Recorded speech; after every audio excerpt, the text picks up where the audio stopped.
Hello दोस्तों, नमस्कार। आपका स्वागत है आपके अपनी YouTube channel target entrance exam यानी TET पर। दोस्तों, कल यानी 15 जून को आपका एग्जाम था बीएड एंट्रेंस का। आप लोग दे के आए होंगे। आई होप आप सभी का एग्जाम बहुत अच्छा हुआ होगा। अब यहाँ पर उसके बाद आपका जो है किस तरीके से कितने मार्क्स आने चाहिए, कट ऑफ क्या होती है, इन सब के बारे में हम जो है बात करेंगे। ठीक है, तो सबसे पहले आपको एक चीज़ बता दें कि यहाँ पर जो है ये आपका यूपी बीएड हो जाएगा 2023। सबसे बड़ी चीज़ यहाँ पर जो आपको हर कोई बता रहा होगा वो आपको कट ऑफ मार्क्स के बारे में बता रहा होगा। ठीक है, कि कट ऑफ कितनी होनी चाहिए, कितने नंबर पर आपको गवर्नमेंट कॉलेज मिलेगा या फिर प्राइवेट कॉलेज मिलेगा। तो सबसे पहले आप ये जान लीजिए कि यहाँ पर कट ऑफ जैसी कोई चीज़ नहीं होती है। ठीक है, बीएड एंट्रेंस में कट ऑफ जैसी कोई चीज़ नहीं होती है, ना ही ऑफिशियल कभी भी कट ऑफ रिलीज़ की जाती किसी भी यूनिवर्सिटी के द्वारा। ठीक है, तो ये कट ऑफ जितना सब लोग कह रहे हैं कट ऑफ, ठीक है, हमने भी आपको कट ऑफ ही थंबनेल में डाला क्योंकि आप लोग सोचते हैं कट ऑफ कुछ आती है, बट ऐसा होता नहीं है।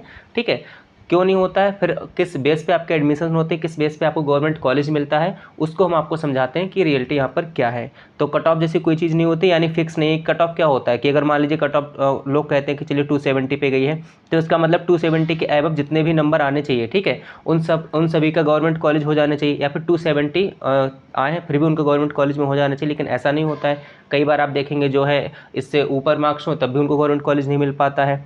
ठीक है, कुछ उनकी गलतियों का, तो वो आप ऐसा कुछ ना करें। काउंसलिंग किस तरीके से करनी है सब कुछ यहाँ पर स्टेप बाय स्टेप बताएंगे ताकि आपसे कोई भी मिस्टेक ना हो।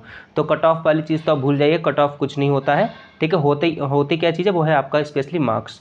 तो यहाँ पर टोटल मार्क्स आपके कितने होते हैं, टोटल आपके मार्क्स होते हैं 400। ठीक है, तो जब आपका रिजल्ट आता है, ध्यान से समझिएगा पूरी यही जानकारी जो यहाँ पर आपको 100% सही और सटीक जानकारी दी जा रही है।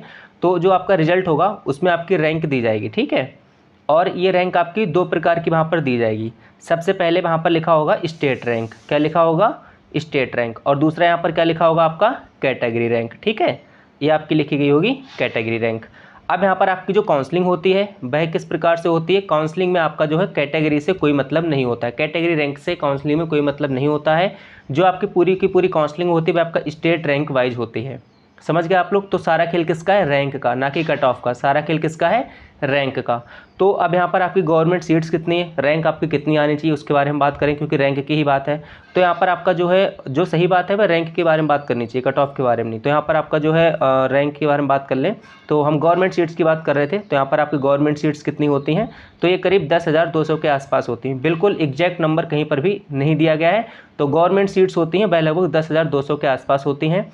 और अगर टोटल सीट्स की बात करें तो ये संख्या लगभग जो है 2,40,000 के आसपास जो है होती है। ठीक है, 2,40,000 के आसपास होती है। और गवर्नमेंट सीट्स होती हैं आपकी 10,200।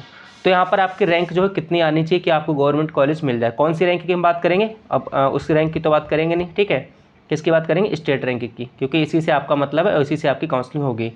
तो स्टेट रैंक अगर आपकी है 10 से 12,000 के बीच में, कितनी, 10 से 12,000 के बीच में रैंक है, तो आपको चांसेस हैं कि आपके गवर्नमेंट कॉलेज जो है मिल सकता है। इससे ऊपर भी आप लगा सकते हैं कि अगर मान लीजिए 14,000 तक है तब भी आपको गवर्नमेंट कॉलेज मिलने के चांसेस रहेंगे, क्योंकि काफ़ी सारे छात्र ऐसे होते हैं जो फॉर्म तो फिल करते हैं लेकिन एडमिशन नहीं लेते। ठीक है, या फिर प्राइवेट में ले लेते हैं क्योंकि उनकी कुछ जॉब वगैरह चल रही होती है साइड से।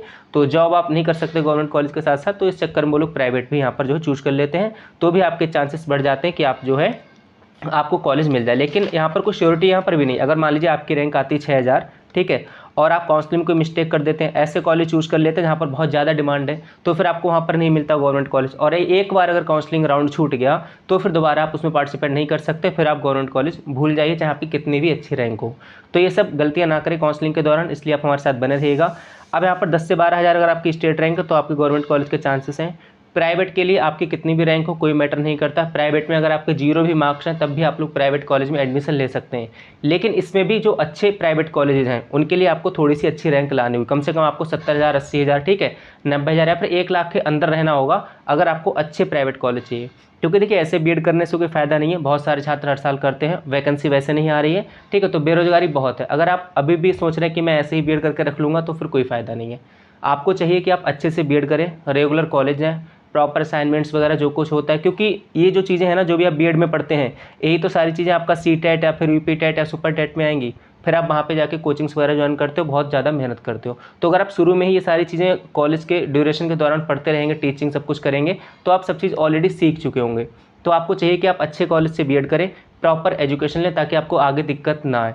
तो ये रद्दी कॉलेज वगैरह के चक्कर में आपको नहीं पढ़ना है। ठीक है, आपको अच्छे कॉलेज में एडमिशन लेना हो, चाहे आपका गवर्नमेंट कॉलेज चाहे आपका प्राइवेट कॉलेज हो, कई सारे प्राइवेट कॉलेज इतने अच्छे हैं जो बहुत अच्छे एजुकेशन दे रहे हैं आपके बीएड के लिए।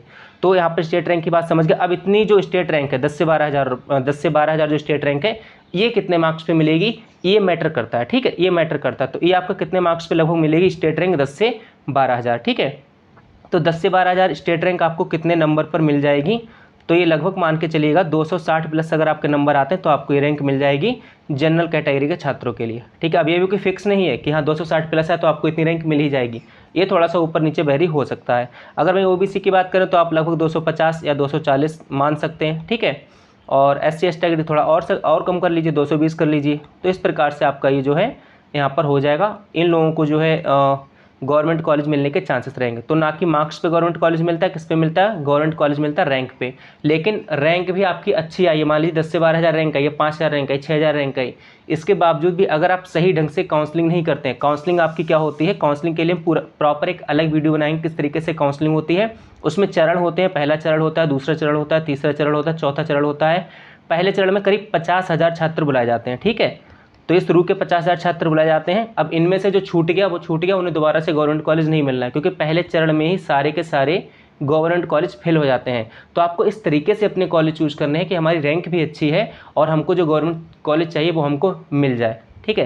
क्योंकि काफ़ी सारी गलतियां यहाँ पर हम हर साल देखते हैं कि इतनी अच्छी रैंक उनकी आती है, इसके बावजूद वो लोग जो है यूनिवर्सिटी के चक्कर लगा रहे होते हैं कि सर हमारा गवर्नमेंट कॉलेज नहीं मिला, हमारा कुछ करिए, तो बाद में फिर कुछ नहीं हो पाता है, ठीक है। तो ये हमारे अनुभव से जो हम हर साल प्रॉब्लम्स देखते हैं उनको आपको बताना, ताकि आपको सारी प्रॉब्लम्स फेस ना करनी पड़े।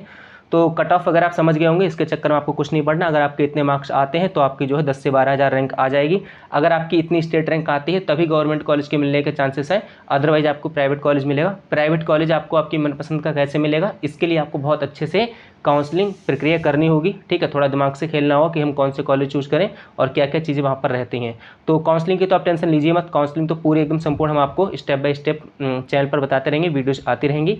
रिजल्ट के बारे में भी हम अपडेट आपको दे देंगे, कब रिजल्ट आ सकता है, पूरी जो एनालिसिस करके प्रीवियस ईयर की उसके आधार पर हम आपको बता देंगे कब आपका रिजल्ट आएगा, कब आपकी आंसर की आएगी।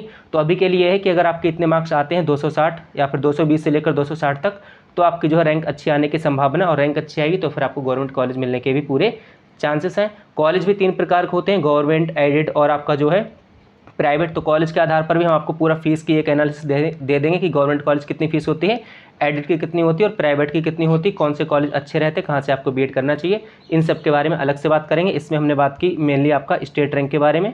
स्टेट रैंक आपका 10 से 12,000 होना चाहिए, बस इतनी ही बात है। घूम फिर के यानी लौट फिर के एक ही बात है कि 10 से 12,000 रैंक होगी स्टेट रैंक, तब आपको गवर्नमेंट कॉलेज मिल पाएगा। उम्मीद है आप पूरी जानकारी अच्छे से समझ पाए होंगे, ठीक है। अगर समझ गए तो प्लीज़ लाइक करिएगा और अगली वीडियो का इंतजार करिएगा, हमारे साथ बने रहिएगा, सपोर्ट अपना करते रहिएगा, ठीक है। इसी के साथ आप सभी साथियों का बहुत बहुत धन्यवाद। जय हिंद, जय भारत।